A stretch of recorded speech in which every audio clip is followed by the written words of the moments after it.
Welcome to the Pins and Friends podcast. We're all about the downtown Bristol experience. Bowling, events, tasty food, and unforgettable fun. Join Chip Zimmerman, owner of Pins and Friends, as he brings the energy and stories that light up our community. Let the good times roll.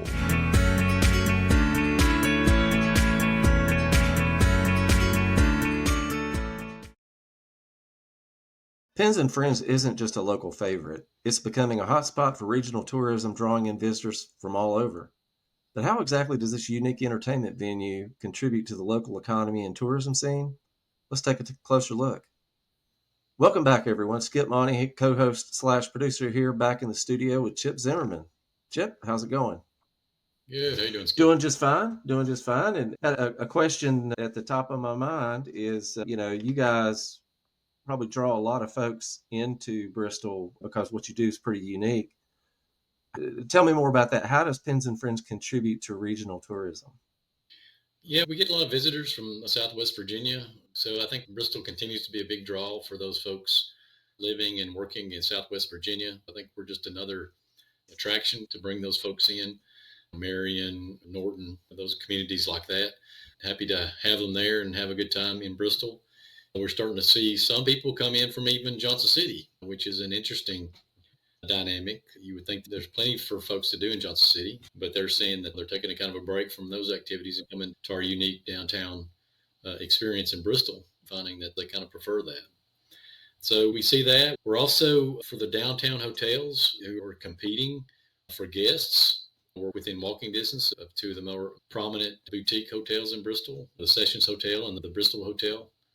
So we try to partner with them to bring them customers, because staying downtown is attractive because you have restaurants in places like Pins and Friends.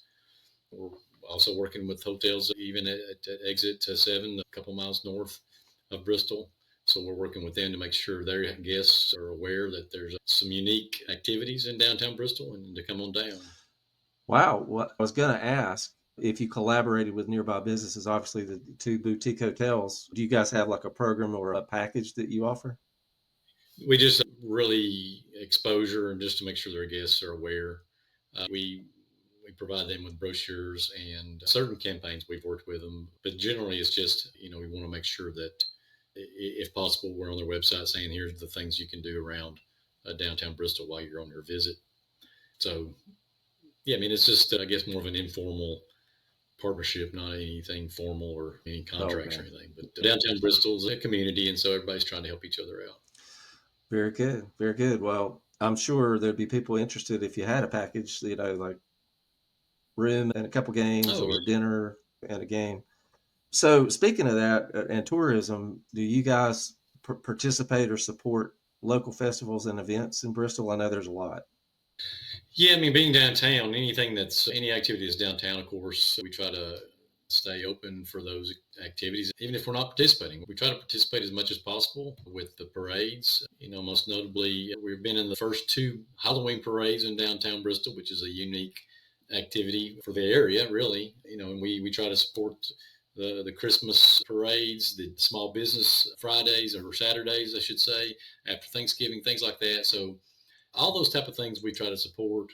There's a lot of things that happen sort of like satellite parks, like at Anderson Street Park and places like that. We try to advertise with those guys and become partners with them.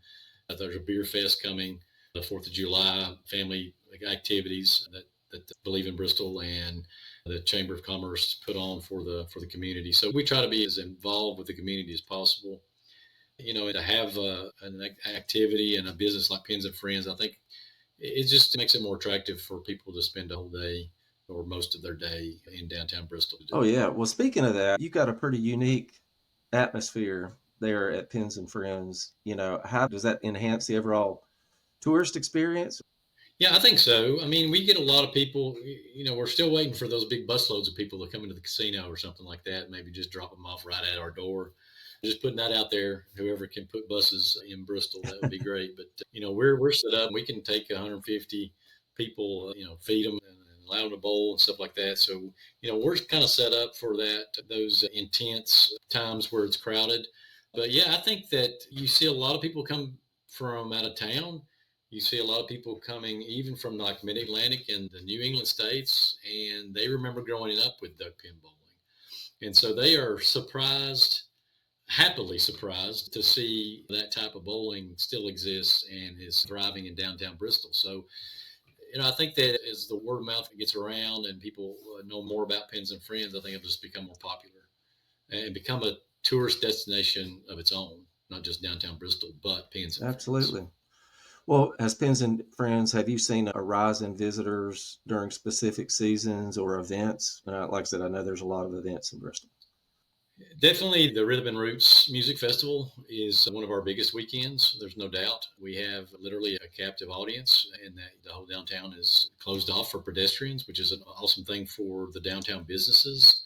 I would love to see more and more weekends like that, not just Rhythm and Roots, but just weekends where, hey, we're making it a pedestrian zone this Saturday for just hanging out on a Saturday, or a fall festival, or New Year's Eve or something like that. So I'd like to see more and more of that downtown. I think that would be a big draw and help out all the folks that have got businesses and invested in downtown. So, but Rhythm and Roots is probably our number one. And then following that, Christmas time, everybody's looking for Christmas parties, Christmas events. And so it's probably the most unique Christmas party, whether it's a company or family, that you could ever have. So we really enjoy putting those together and getting the feedback about the uniqueness of it. It's not just a banquet, London broil and dessert. You might have a dance floor that people just watch other people dance. But here you can socialize, you can bowl, or you can do the arcade. And, it's just a more social event, I think, than what I would call a normal corporate Christmas party. So we really look forward to those type of. Well, I know we're short on time today, but I'd love to, maybe in a future episode, we could talk more about your corporate events and how that works and all the options for that. Yeah. Okay. All right, man. Well, love it, Chip. Appreciate your time today, and we'll catch you in the next episode. All right. Thanks, Skip.